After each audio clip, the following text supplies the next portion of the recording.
Hello everyone, as usual it's me Pavlo, and today for review I've got iFi GoLink Max. And as you can guess by the name, it's an updated version of iFi GoLink. I did a review of previous version of this dongle some time ago, and it was a pretty capable DAC.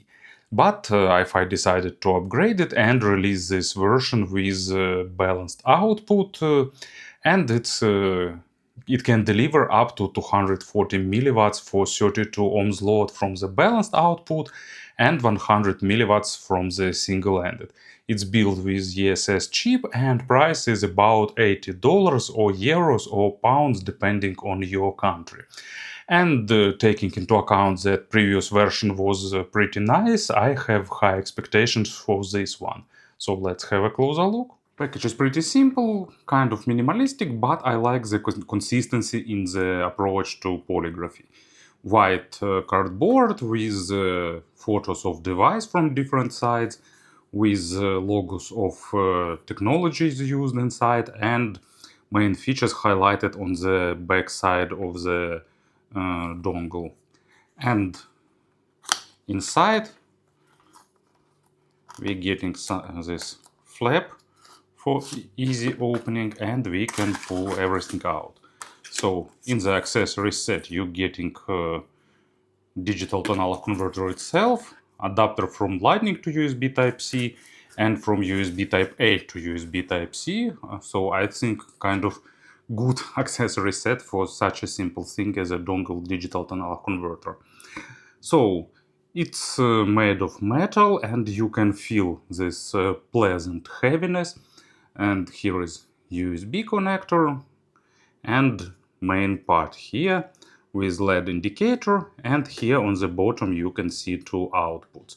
Regular 3.5mm and balanced 4.4mm. And in general it's not much to say about all this stuff. Nice flexible cable, really soft, good build quality. In terms of usage it's absolutely straightforward, so you plug it to your transport. Here you plug your earphones or headphones, and that's all. A bit unlucky that we don't have any physical control, so it's better to have some players that supports volume control like UAPP. But I don't think it's a big issue in main usage scenario where you just connect your earphones, plug it and use.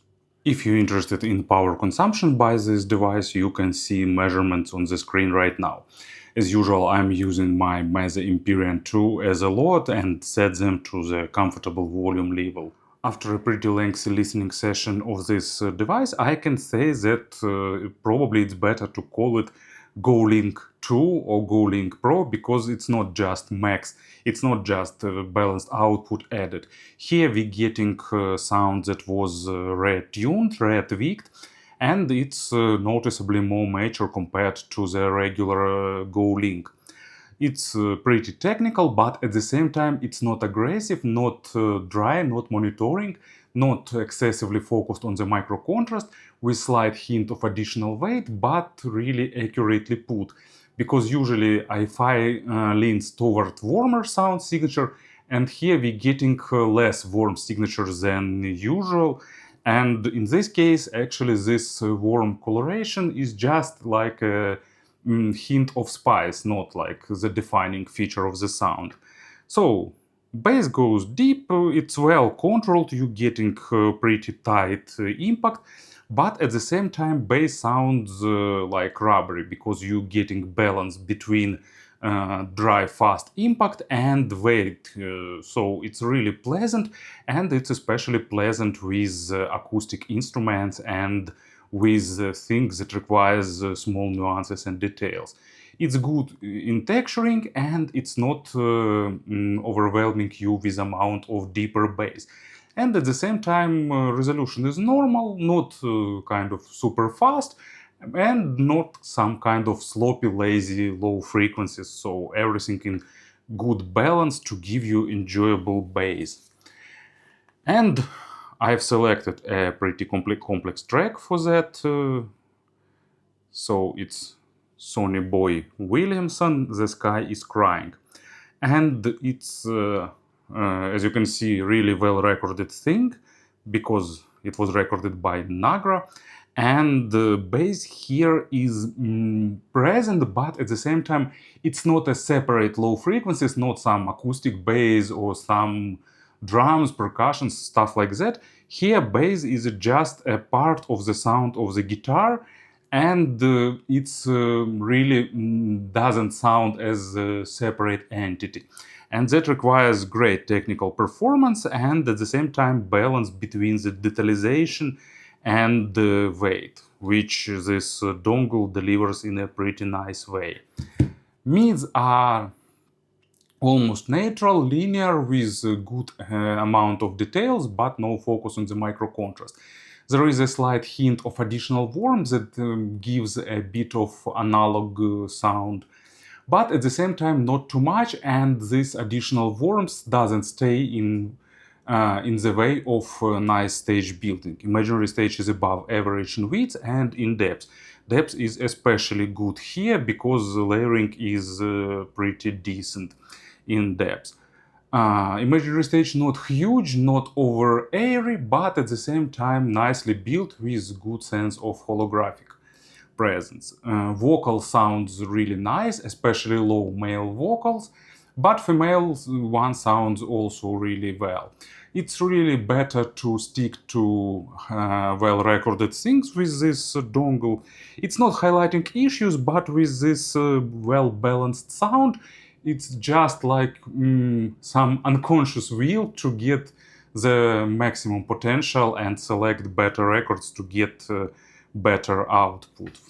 And the example here will be A Nightmare to Remember by Dream Theater. It requires a lot of technical stuff to deliver all that, but at the same time not over-focused signature with small nuances and details. And this dongle delivers it well. Compared to more expensive sources, of course, I can go for nitpicking, like vocal of Labry's vocal can be a bit sharper and a bit more saturated, but it's more of nitpicking here, honestly. Treble has good extension. Of course, layering is super basic here, but for this price range, I don't think it's some issue, because if you need treble layering or like super extended overtones, you need to go to much higher segments. And treble is detailed, but not over energetic. So if you don't like sharp high frequencies, it can be a good option for you. But if you really don't like high frequencies, this dongle doesn't try to hide some treble. It's just not overemphasize it. And also, iFi managed to almost get rid of that metallic glare that is typical for some dongle digital to analog converters built with Sabre chips. So it's not here, pretty natural sound of treble, but of course without any audiophilic stuff here. And example, it's Polaris by Blue Space by Exxasens, and album name is Polaris. I really like Exxasens. I like their mix of heavy metal, some post-rock, post-metal genres, ambience, and it's pretty interesting, energetic, atmospheric music that has a lot of percussions and that all requires nice treble performance that this thing delivers really well. Power-wise, I'd say that GoLink Max is reasonably powerful. It doesn't deliver like 500 milliwatts, 700 milliwatts. No, it delivers less power, but at the same time it's exactly that amount that is necessary to drive all that load that makes sense in portable usage. Because if you need more than it can deliver, you probably need some desktop device. And from the balanced output, it can drive even power-efficient planar magnetic headphones pretty nicely.